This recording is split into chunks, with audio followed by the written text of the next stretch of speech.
A Igreja do Evangelho Quadrangular apresenta Com Orgulho Nós Louvamos. Este filme é dedicado à memória da vida e do ministério de Aimee Semple McPherson, fundadora da Igreja Internacional do Evangelho Quadrangular.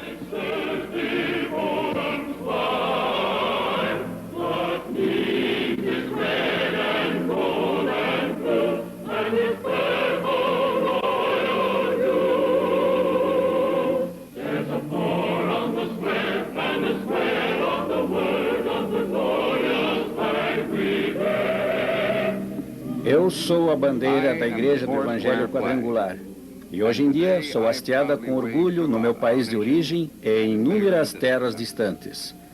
Minha criadora foi Aimee Semple McPherson para divulgar ao mundo inteiro a mensagem de nossa crença. Juntos, nós liderávamos as paradas. Eu aparecia na fachada do Templo Ângelus, construído por ela em louvor a Deus. E testemunha silenciosa a seu lado, observando turma após turma de estudantes que acorriam para acompanhar seus ensinamentos. Foi inesquecível aquele dia em que me retirou da fachada do prédio e pediu que eu fosse levada aos 4 cantos do mundo.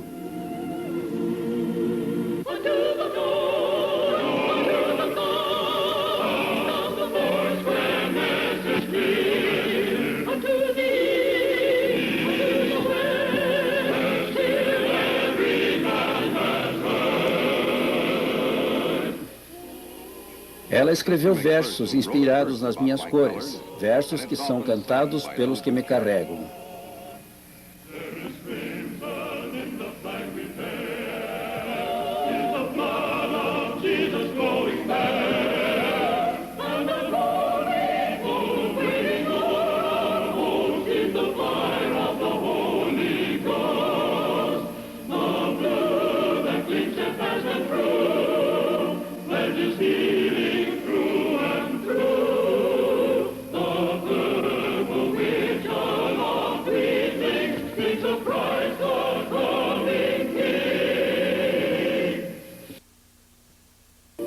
Foram muitos os que responderam ao apelo das minhas cores. Hoje em dia eu estou em mais de 700 igrejas nos Estados Unidos e no Canadá. De leste a oeste, de norte a sul, foram estabelecidas nossas fortalezas de fé. Monumentos construídos em concreto e aço, apontando para homens e mulheres a graça salvadora de Jesus Cristo, reunindo-os para a sua honra e glória. Todos os dias eu observo a movimentação dos fiéis que se aproximam de todas as direções.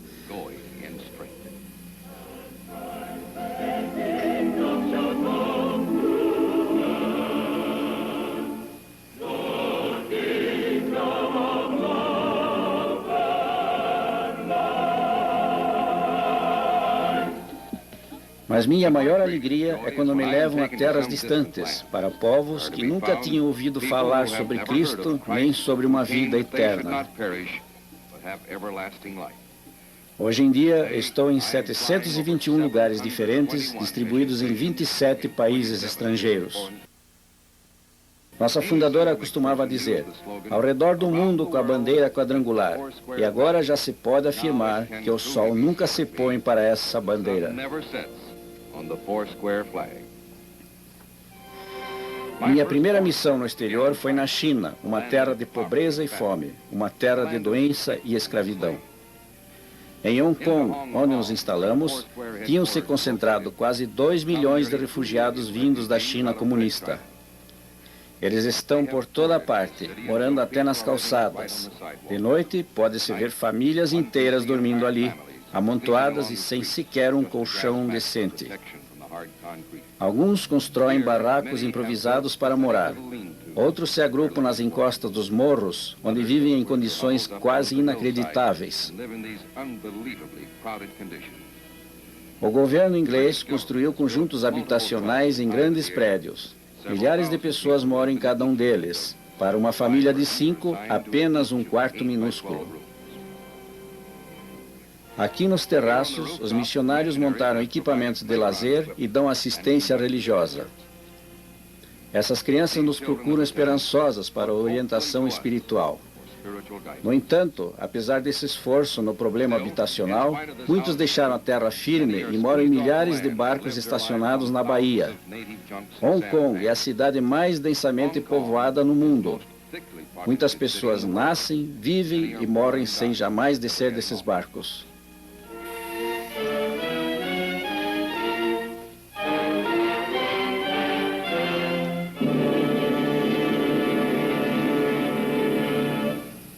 Este é o túmulo do missionário Robert Semple, que levou Aimee Semple McPherson ao caminho de Cristo. Dedicando-se ao povo chinês, ele contraiu a febre tifoide e deixou esse mundo, mas permaneceu sua obstinação e fé em Cristo como legado à sua jovem esposa. Voltando aos Estados Unidos para se transformar na mais notável evangelizadora de sua geração e fundadora da Igreja do Evangelho Quadrangular, ela nunca esqueceu o sentimento dessa missão. Hoje eu estou na fachada de nossa sede na China, uma bela construção de 4 andares financiada por nossos membros da América. Aqui eu tenho uma vista privilegiada das centenas de pessoas que acorrem aos cultos diários e de serviços dominicais. O missionário Edmund Lee e sua esposa sempre consideraram as crianças uma parte importante do seu trabalho. Todos ficam muito atentos aos ensinamentos das histórias da Bíblia e também de outros assuntos. O povo chinês vê com muita seriedade o Evangelho. Sempre quer aprender mais sobre Cristo e seu reino. Não somente comparecendo à escola, mas também partilhando das atividades da igreja, como esse grupo musical tocando para as crianças. Olhando para as fisionomias sérias desses jovens, me vem a certeza de que neles está a esperança de um futuro melhor. Esperança para os milhões de chineses que esperam ainda ser alcançados pelo Evangelho. Os missionários me levaram ao Japão logo depois da destruição atômica de Hiroshima e Nagasaki.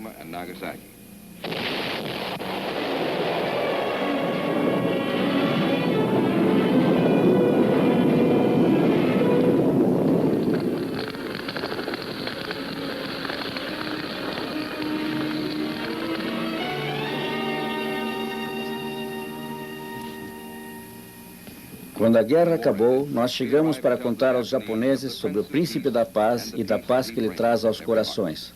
Olhávamos e ajudávamos o povo a reconstruir as cidades destruídas.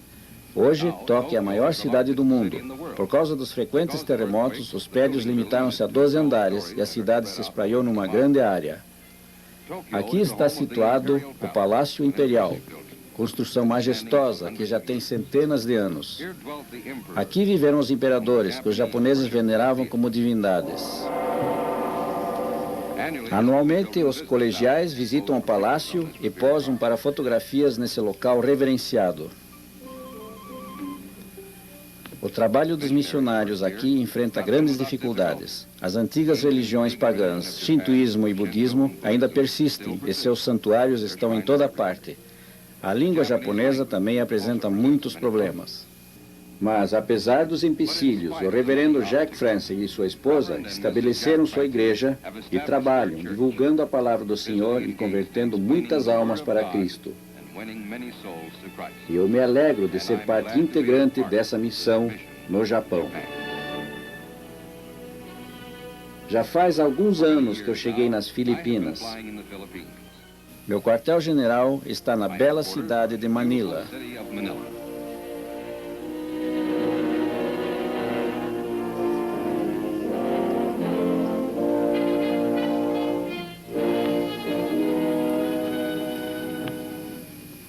É aqui que o reverendo e senhora Alan Hamilton dirigem muitas obras espalhadas pelas ilhas. Esses prédios são da igreja, a escola bíblica, com 100 estudantes, a escola protestante diurna nessa cidade de 2 milhões de habitantes. Essa propriedade tem uma localização central, num dos melhores pontos da capital. Há sempre grande atividade quando os obreiros chegam e partem. Esse casal nativo, que sai para uma viagem às montanhas num trabalho junto aos aborígenes das Filipinas, recebe uma oração de despedida ao partir.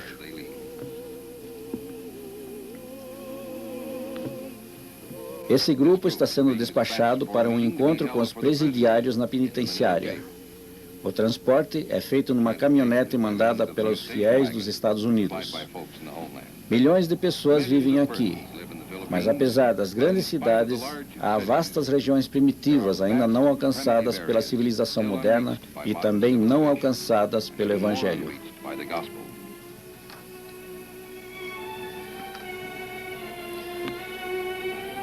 Nós temos que levar a mensagem de Cristo a esses povos. E isso pode ser feito com a ajuda de Deus e de vocês. Foi em 1954 que eu cheguei com Harold Curtison e sua família na Nigéria. Gostei do ar cálido da África Central e observei o rápido progresso que os missionários estão conseguindo. No começo as coisas eram um pouco lentas enquanto se familiarizavam com essa nova terra. Seu povo, seus costumes estranhos e seu clima quente e úmido. Nessas condições vivem aqui 33 milhões de pessoas. Pequenos povoados espalhados nas margens dos rios estão esperando para ouvir a palavra de Jesus. Algum dia tenho esperança de ver um barco de missionários trazer a redenção para os milhares que moram nesses lugares. Abaden não é somente a maior cidade da Nigéria, é a maior cidade de nativos da África inteira, com mais de 1 milhão de habitantes. No amanhecer, há uma grande atividade na vila e nos arredores. A névoa matutina ainda envolve a estrada e as mulheres se dirigem ao poço. Os homens levam o gado para as pastagens. Outros carregam pesados fardos para as aldeias vizinhas com produtos que vão ser vendidos nas ruas e no mercado. Comércio de todo tipo é feito aqui. É um lugar fascinante. Muito diferente dos supermercados que vemos em nossa terra. Cada área tem produtos diferentes. Temos cestos, mantas e capachos de todos os tipos e tamanhos. Sementes, grãos, milho, todo tipo de alimentos. Aqui não há carrinhos de supermercado. Tudo tem que ser levado mesmo na cabeça, seja grande ou pequeno. Em toda parte aqui, há grande atividade ao longo do dia. Mas quando a noite chega, o temor se apossa dos corações, porque a Nigéria, como grande parte da África, é uma terra de muita superstição. A maior parte dos moradores põe amuletos nas portas para espantar os maus espíritos. Existem cerimoniais selvagens e até sacrifício de pessoas que desaparecem aos milhares. Nunca mais se tem notícias delas. Mas um novo dia está chegando à Nigéria, com o despertar desse povo à mensagem do Evangelho.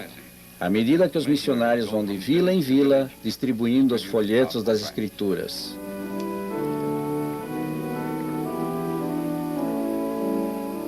O governo acolheu a vinda do Evangelho a esse país e, num belo gesto de incentivo, o prefeito da cidade de Lagos fez a doação dessa magnífica área para a construção de uma igreja. Foi com grande interesse que eu acompanhei a construção dessa igreja principal e da escola bíblica anexa. A areia era tirada do fundo do rio por mergulhadores em grandes latas.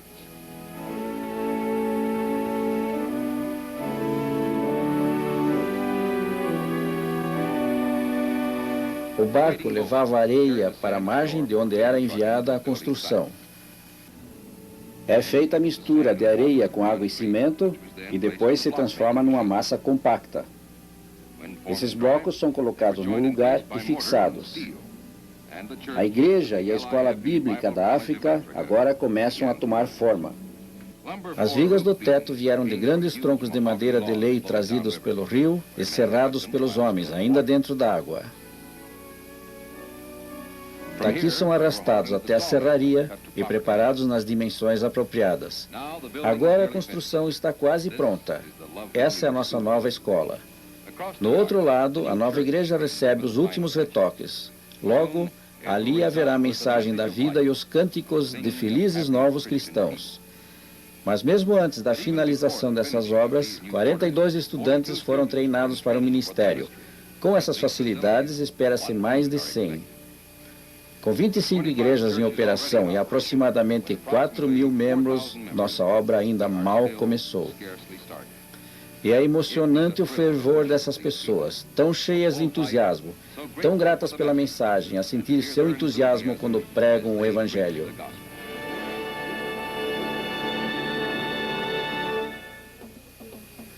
No primeiro dia em que cheguei à África do Sul com o reverendo Frank Ziegler, terra onde nasceu São Luís, estabelecemos-nos no Trenski, entre pessoas exóticas, com costumes exóticos, onde os homens viviam para caçar e lutar.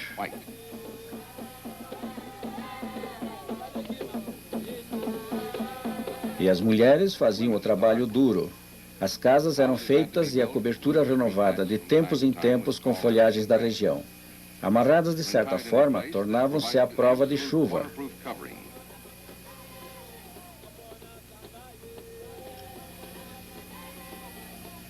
E elas ainda cuidavam das plantações e algumas exigiam cuidados redobrados.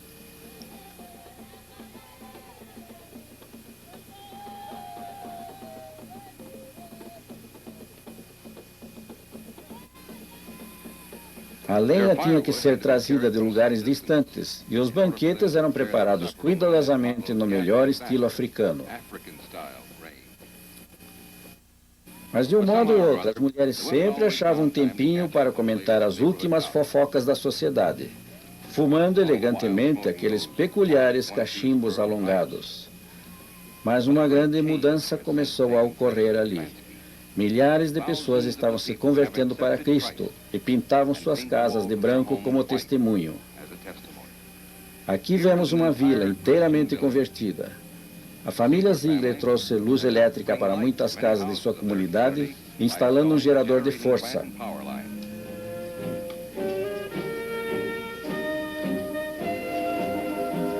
Mas eles também trouxeram uma luz muito mais importante, a luz do Evangelho para aquelas almas. Tem sido emocionante ao longo desses anos ver as pessoas ouvindo as maravilhosas histórias de Jesus e um por um aceitá-lo como seu Salvador. Hoje, eles se transformaram num poderoso exército para o Senhor. Recentemente, eu observei da parede da igreja, enquanto os pastores, que agora já são muitos na região, foram desafiados a batalhar pelo Senhor. É uma experiência inesquecível ser erguida em suas mãos fortes e carregada por eles, a serviço do Senhor.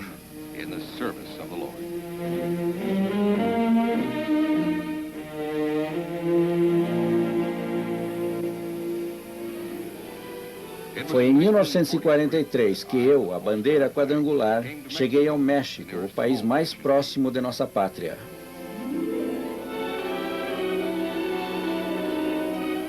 México, terra em que os jumentos são tão numerosos que toda a população de 25 milhões de habitantes poderia montar neles. Quer dizer, desde que alguns o fizessem em dupla. Essa é a terra do mañana, a terra do amanhã. E para muitos, os velhos métodos de ontem ainda vigoram. Para milhões, o modo de vida é igualmente primitivo, sem luz, sem água corrente, em choupanas consistindo apenas de 4 paredes e um teto cheio de goteiras.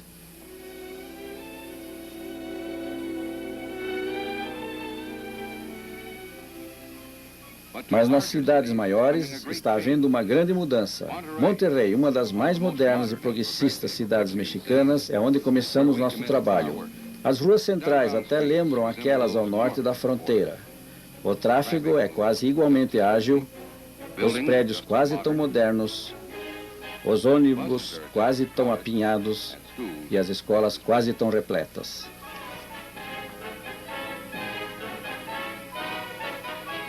Aqui se vêem grandes usinas de aço e indústrias rapidamente alterando o futuro desse país.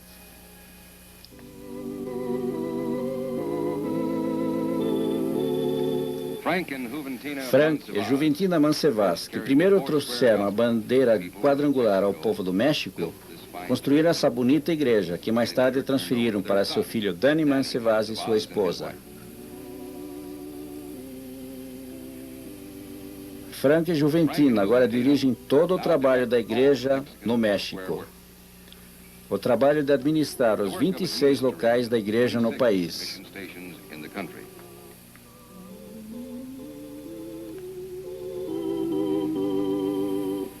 Obreiros nativos como esses ajudam a expandir o trabalho nas áreas não atingidas, levando a mensagem para os vilarejos. A receptividade do povo é sempre muito grande, havendo sempre uma boa frequência. As crianças também mostram grande interesse e gostam de tomar parte nas reuniões. O Evangelho tem sido levado cada vez mais além por esses obreiros nessas vilas. Em toda parte, Deus leva as pessoas a se reunir e depois dar suas vidas a Cristo.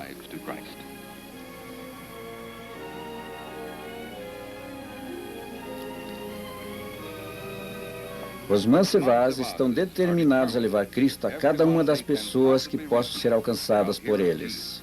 E estão sempre continuando em áreas cada vez mais remotas, casas que são apenas choupanas de palha, porém habitadas por almas preciosas para o Senhor.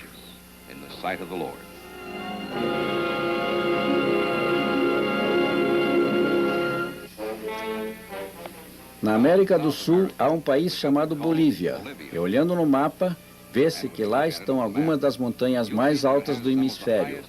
Mas não é tudo montanhoso. Há também o grande pântano chamado Inferno Verde. E eu fui para lá, com o reverendo Tommy Anderson e sua família, começaram uma missão em Aviato. Com certeza, poucas missões no mundo são tão difíceis de alcançar.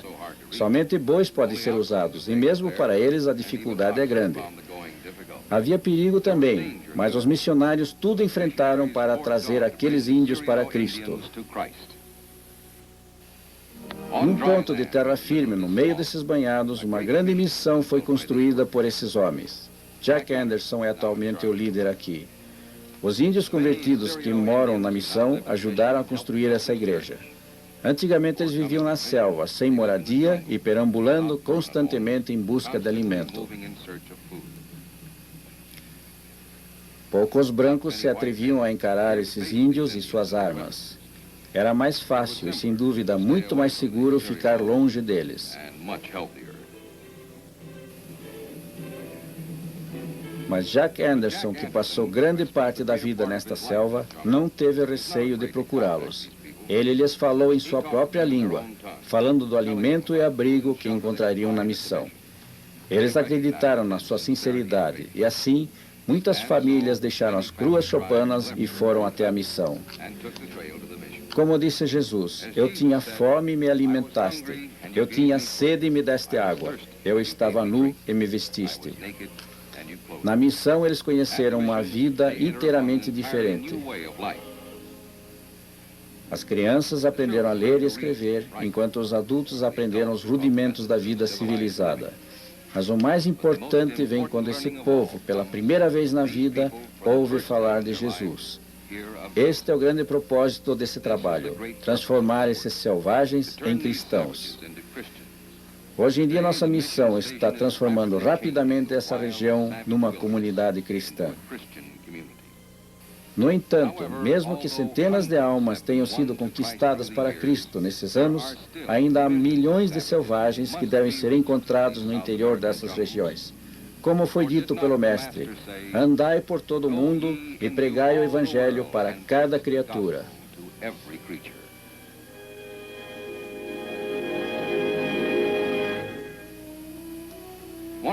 Uma de minhas mais importantes missões em mais de 25 anos tem sido na República do Panamá.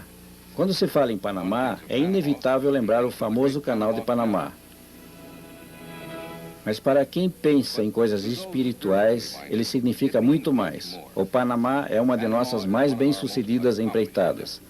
200 locais foram estabelecidos a partir dessa igreja na cidade do Panamá. Missionários e membros cristãos estão fazendo um trabalho magnífico nas cidades e no interior, ganhando perto de 4.000 almas para Cristo anualmente. Em média, comparecem aos domingos mais de 5.000 pessoas. Além do trabalho que é realizado dentro das cidades no Panamá, Os missionários estão sempre indo para locais distantes para encorajar os nativos e procurar aqueles que ainda não conhecem o Evangelho.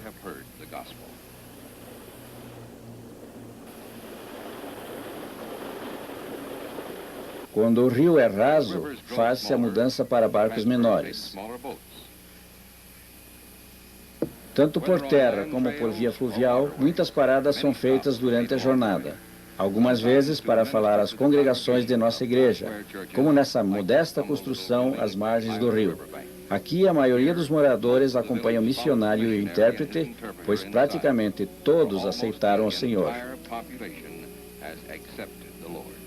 Às vezes a visita é para uma única família. Para esses pobres e humildes nativos, essas visitas trazem nova esperança e fé.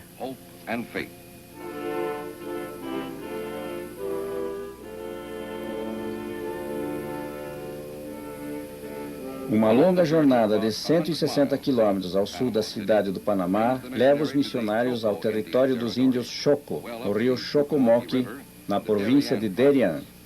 Aqui vivem índios raramente vistos pelo homem branco.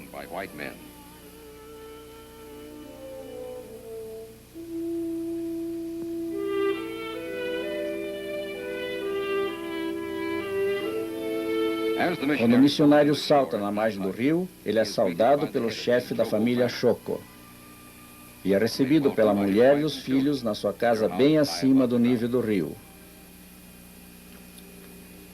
A subida é por essa estranha escada, que até o cachorro conhece bem.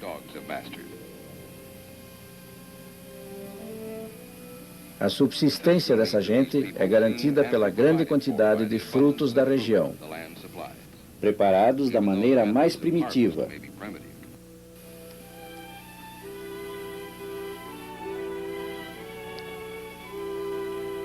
O rio lhes fornece água e é sua via de transporte. E também garante o peixe para variar a dieta. Mas agora o rio lhes trouxe algo muito mais precioso, as maravilhosas palavras da vida.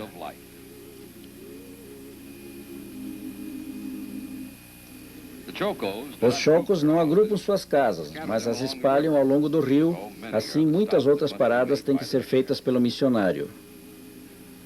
As dificuldades da língua são parcialmente contornadas através de um intérprete e também de gravações no idioma dos índios. Dentro de pouco tempo, o missionário Johnson terá concluído o alfabeto da língua Choco.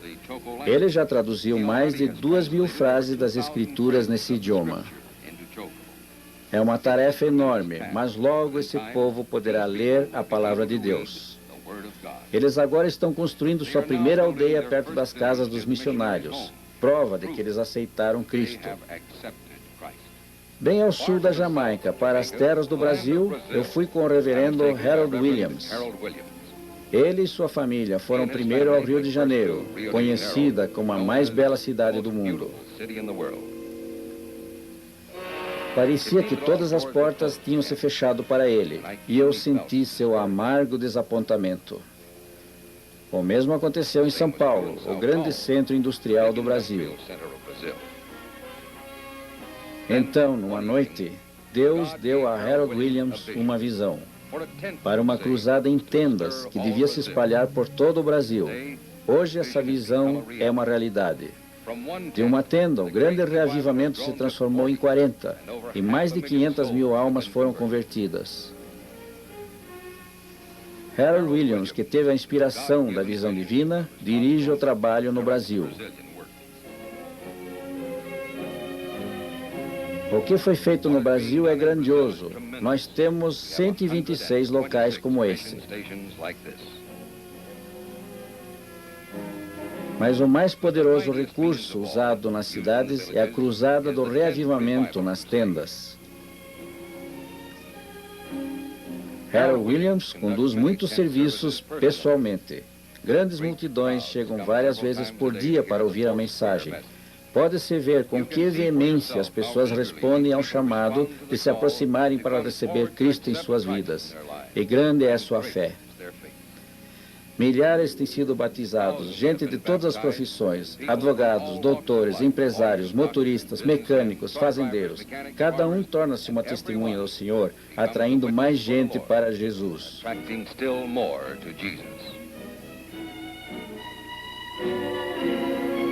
Muitos tornam-se ministros e levam o Evangelho a outras cidades.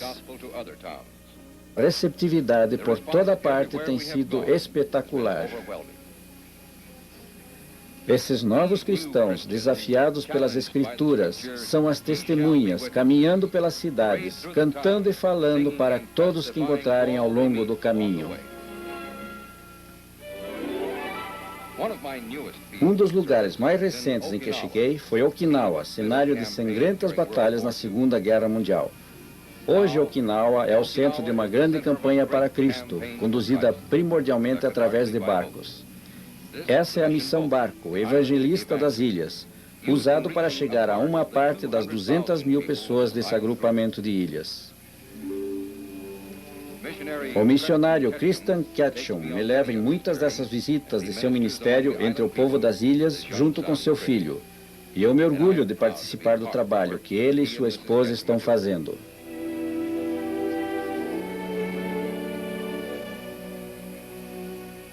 O Japão ocupou essas ilhas por 3/4 de século e o cristianismo era desconhecido. Mas agora, a mensagem de Jesus é levada por toda parte onde vai o barco. A âncora é lançada perto de uma praia isolada. E me levam para a terra, num barco cheio de suprimentos e roupas. Essas pessoas ficaram nos esperando desde a última visita, e como sempre, nós recebemos alegres boas-vindas. Essas ilhas sofrem a força de furacões, e nós damos roupas e suprimentos de reserva, mandados a eles pelo povo da América e do Canadá.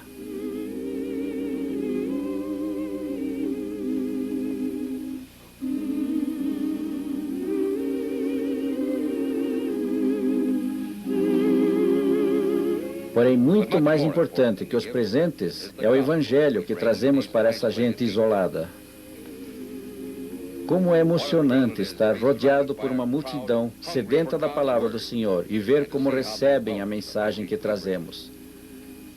As mães e os pais dessas crianças pedem, mesmo que não nos possam trazer materiais, tragam-nos o Evangelho. Ajudem a orientar os pequenos para o reino dos céus. Essas visitas, infelizmente, são curtas, pois as outras ilhas de Okinawa também estão esperando por nós.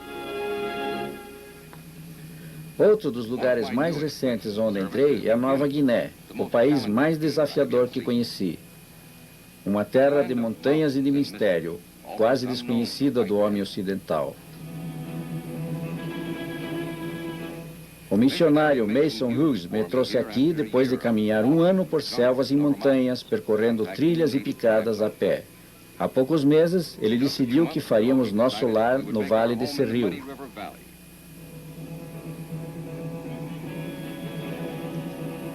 Enquanto estávamos construindo, o governo emprestou-nos essas cabanas de um posto de patrulhamento.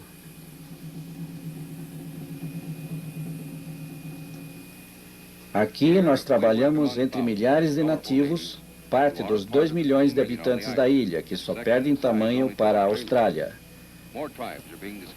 Novas tribos são descobertas a cada ano. Eles têm estranhos usos e costumes, tribos que nunca viram um homem branco e ainda são canibais.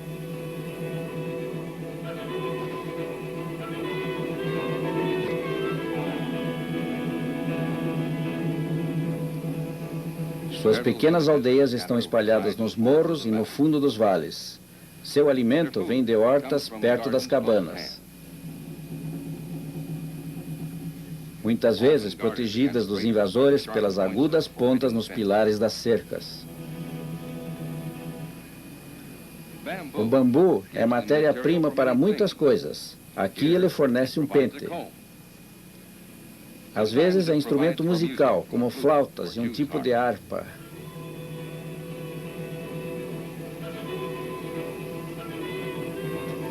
E dele se fazem facas afiadas para cortar frutas. Ou para o preparo de uma flecha.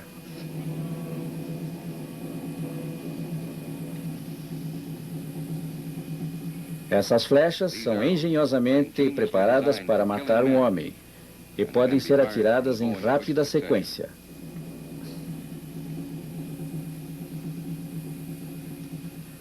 Eles adoram enfeites que balançam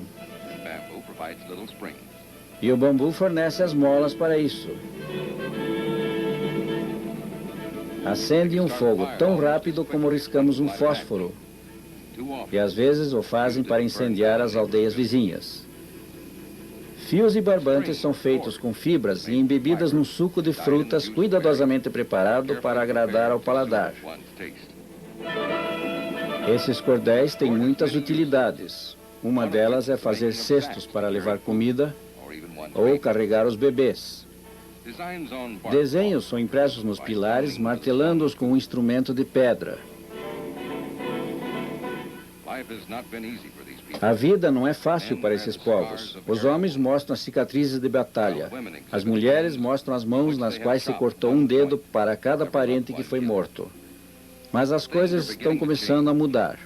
O governo abriu muitas áreas e incentivou a construção de estradas e pontes. O missionário agora pode viajar por elas, mesmo que o caminho seja difícil e perigoso. É preciso muita coragem para passar por uma ponte dessas. Mas chegando em aldeia após aldeia, o missionário é recebido como o grande e bom mestre.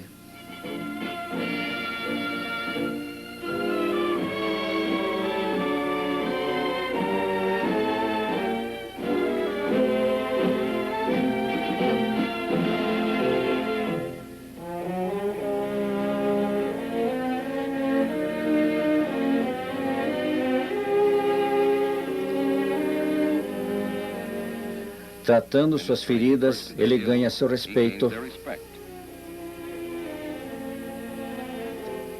E depois ele lhes fala da plenitude para a comunidade e o corpo, e da pureza da alma, que só Cristo pode trazer.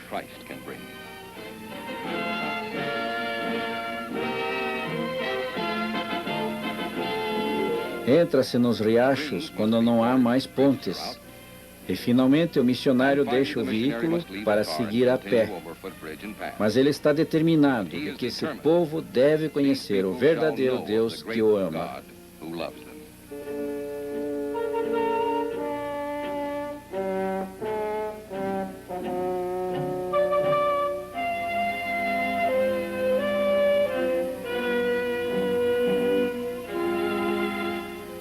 Até agora já são multidões que aceitaram Cristo como seu Salvador. E eles estão construindo a primeira igreja. Cada tábua tem que ser serrada à mão e carregada por quilômetros das encostas das montanhas para o local da obra.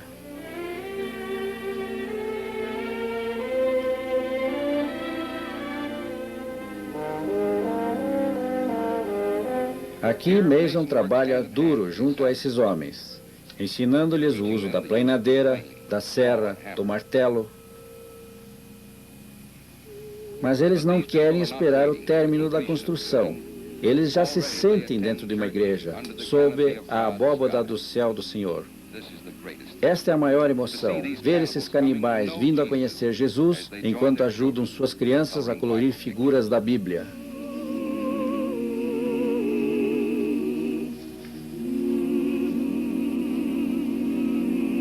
Aqui o professor está ensinando a promessa de paz que Deus tão maravilhosamente expressa através do arco-íris.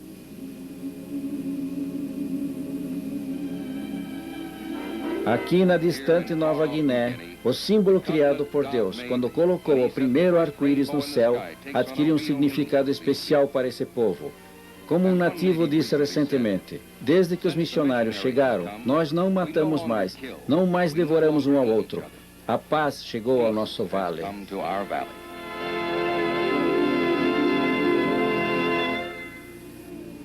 Sim, hoje, como vocês viram, eu estou hasteado em 27 países do mundo, mas ainda restam muitas terras onde milhões estão esperando para ouvir o Evangelho. Como já devem ter percebido, eu não sou só uma, somos muitas. Eu tenho muitos irmãos e irmãs, bandeiras como eu, esperando para ir em socorro daqueles que perecem na escuridão. Milhões após milhões, ano após ano, descem aos túmulos sem ter conhecido Cristo. Temos que socorrer os que perecem, levantar os que caem, falar-lhes de Jesus, o poder que salva. Devemos atender os moribundos, arrebatá-los com piedade do pecado da morte. Sem saber de Cristo e da salvação, milhares vivem apenas para uma eternidade sem esperança. Eles podem ser salvos, eles têm que ser salvos. Sim, eles podem ser salvos, se cada um de vocês, pessoalmente e pelas orações, ajudar o trabalho de fé, realizado agora e sempre pelos missionários da Igreja do Evangelho Quadrangular. So we'll hold our Foursquare banner high.